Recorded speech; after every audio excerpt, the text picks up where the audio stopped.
की बात है। माया नाम की एक लड़की छोटे से ऑफिस में काम करके अपना गुजारा करती थी। उसके माता पिता की बचपन में ही मौत हो चुकी थी। माया का एक ही सपना था, करोड़पति बनने का। इसलिए पैसा कमाने के लिए ऑनलाइन काम भी करती थी। एक दिन की बात है, माया को एक बहुत बड़ा प्रोजेक्ट मिलता है जिससे उसे लाखों रुपए का फायदा होने वाला था।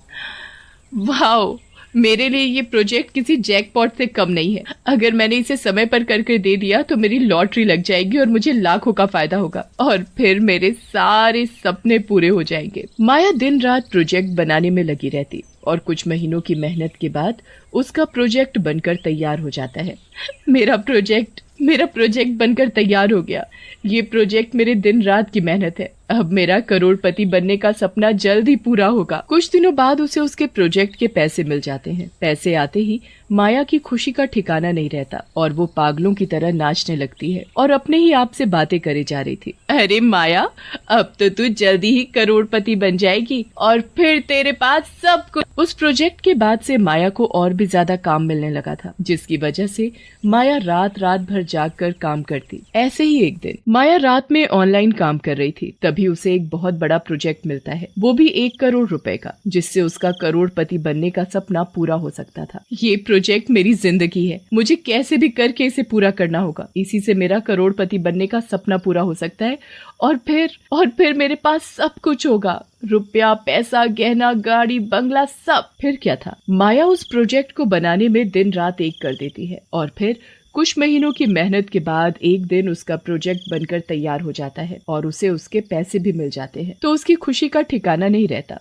आज कहीं जाकर मेरा करोड़पति बनने का सपना पूरा हुआ। अब मेरे पास हर वो चीज होगी जिसकी मुझे जरूरत है। मैं इन पैसों से अपने लिए नया घर, बहुत सारे गहने और अब एक नई कार, अब मैं सब कुछ खरीदूंगी। माया के पास अब रुपए पैसों की कोई कमी नहीं थी। माया उन पैसों से अपने बंगला, गाड़ी, गहने, हर कीमती सामान खरीदती है। उसकी हर अलमारी रुपए, पैसों और गहनों से भरी रहती है। माया के पास करोड़ों रुपए आते ही उसके एक दूर के चाची चाचा उसके पास उससे मिलने आ जाते हैं। माया बिटिया, तुझे देखने के लिए तो कब से हमारी आंखें तरस गई हैं। आज तुझे देखकर कहीं जाकर हमारे कलेजे को ठंडक मिली है। तू ठीक है ना बिटिया? तुझे कभी हमारी याद नहीं आई?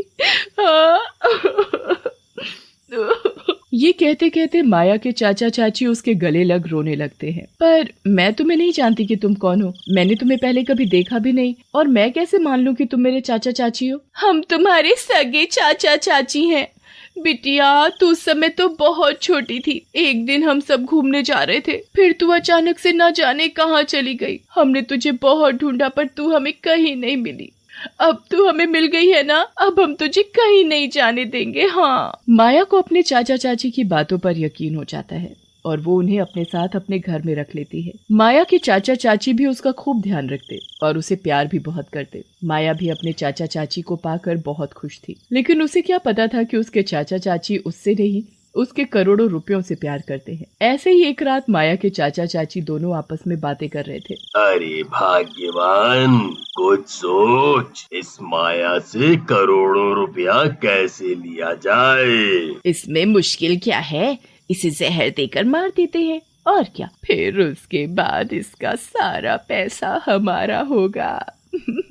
हाँ, ये तूने सही कहा। हम इसे ही खत्म कर देते हैं, फिर इसका पैसा हमारा होगा।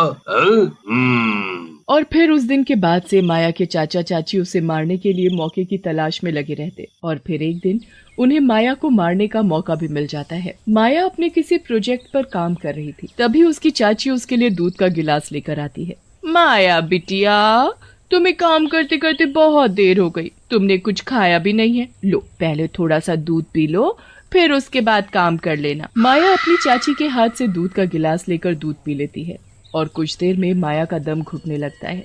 ये मेरी सांसें क्यों अटक रही हैं? चाची मेरा दम घुट रहा है।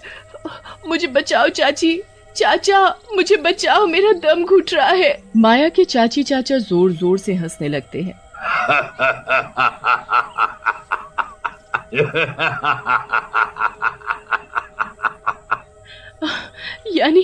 यानी तुम मुझसे नहीं, मेरे पैसों से प्यार करते थे। तुमने मेरे साथ धोखा किया। मैं तुम्हें नहीं छोड़ूंगी। माया का दम घुटने लगता है और कुछ देर बाद माया की मौत हो जाती है। मर गई, अब इसका सारा रुपया पैसा और गहना हमारा होगा, सब कुछ हमारा होगा। माया मरने के साथ ही एक भयानक चुड़ैल बन जाती है और तभी चुड़ैल अपने चाचा चाची को उसके सारे पैसे और गहनों को निकालते हुए देखती है। अरे कमीनो, ये पैसा मेरा है, तुम लोगों ने मुझे मेरे पैसों के लिए मारा है ना, अब ये पैसा ही तुम्हारी जान लेगा, मैं तुम्हें नहीं छोड़ूंगी। माया के चाचा चाची अलमारी से सारे पैसे गहने निकाल कर बड़े खुश हो रहे थे। कुछ देर बाद रात हो जाती है तो माया के चाचा चाची सो जाते हैं। तभी कुछ देर बाद उन्हें कुछ अजीब सी आवाजें सुनाई देती है तो माया के चाचा चाची की आंख खुल जाती है। कौन है, कौन है? चाचा चाची को कुछ दिखाई नहीं देता। तभी उनके सामने बहुत सारे नोट हवा में उड़ते हुए दिखाई देते हैं। पैसे, इतने सारे पैसे! चाचा चाची जैसे ही उन्हें पकड़ने के लिए हाथ आगे बढ़ाते हैं तभी सारे नोटों का एक रस्सी का फंदा बनकर उनका गला घोटने लगता है।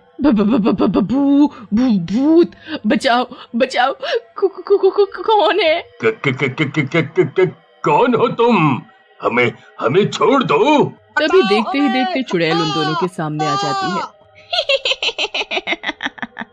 छोड़ दूं? तुम्हें छोड़ दूं?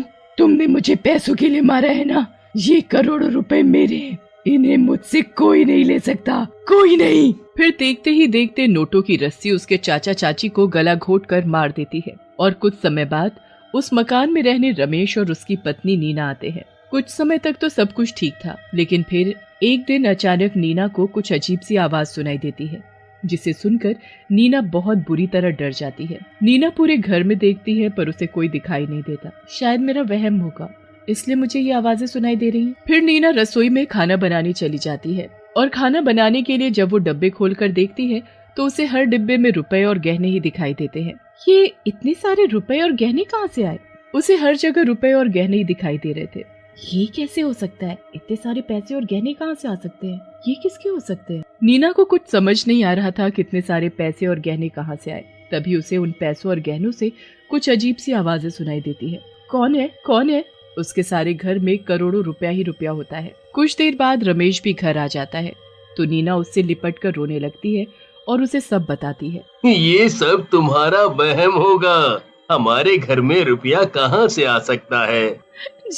जी मैं सच कह रही हूँ, मैंने खुद अपनी आंखों से बहुत सारे रुपए और गहने देखे हैं, मेरी बात का विश्वास करो, आओ मैं तुम्हें दिखाती हूँ। नीना रमेश को कमरे में ले जाती है जहाँ उसने बहुत सारा रुपया देखा था, पर वहाँ उसे कुछ भी दिखाई नहीं दिया। ये कैसे हो सकता है? अभी अभी तो मैंने बहुत सारा करोड़ों रुपया देखा था। ओहो, अब तुम ये सब छोड़ो और मुझे जल्दी से खाना दो। नीना रसोई में जाकर खाना बनाती है और फिर रमेश और नीना खाना खाकर सोने चले जाते हैं। नीना को तो उन पैसों के बारे में सोच कर नींद ही नहीं आ रही थी। तभी कुछ देर बाद उसे वही डरावनी आवाज सुनाई देती है तो वो रमेश को जगाती है, पर रमेश गहरी नींद में होने के कारण नहीं उठता। हे भगवान, ये आवाज कैसी है? मुझे तो बहुत डर लग रहा है, पता नहीं ये सब कौन कर रहा है। नीना को कुछ देर बाद नींद आ जाती है। तभी वो डरावनी आवाजें फिर से आने लगती है। पैसा चाहिए? ले जाओ, सब ले जाओ, बन जाओ करोड़पति। डरावनी आवाज की वजह से नीना की आंख खुल जाती है। तभी वो देखती है कि बहुत सारा पैसा हवा में उड़ रहा है।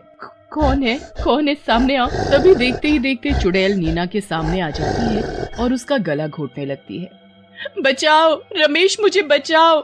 नीना की आवाज सुनकर रमेश की नींद खुल जाती है और चुड़ैल को नीना का गला दबाते हुए देखकर वो बुरी तरह डर जाता है। छोड़ो, छोड़ो मेरी पत्नी को।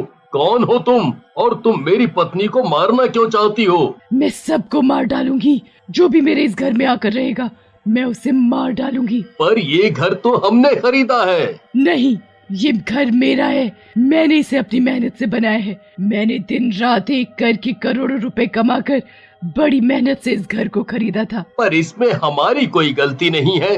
छोड़ दो मेरी पत्नी को, इसे मत मारो। चुड़ैल नीना को छोड़ने का नाम ही नहीं ले रही थी और अपने दोनों हाथों से उसका गला दबाने लगती है। रमेश को कुछ समझ नहीं आ रहा था कि वो क्या करे। तभी उसके दिमाग में ख्याल आता है। रमेश जल्दी से रसोई से मिट्टी का तेल लाकर चुड़ैल के नोटों पर डालकर उसमें आग लगा देता है।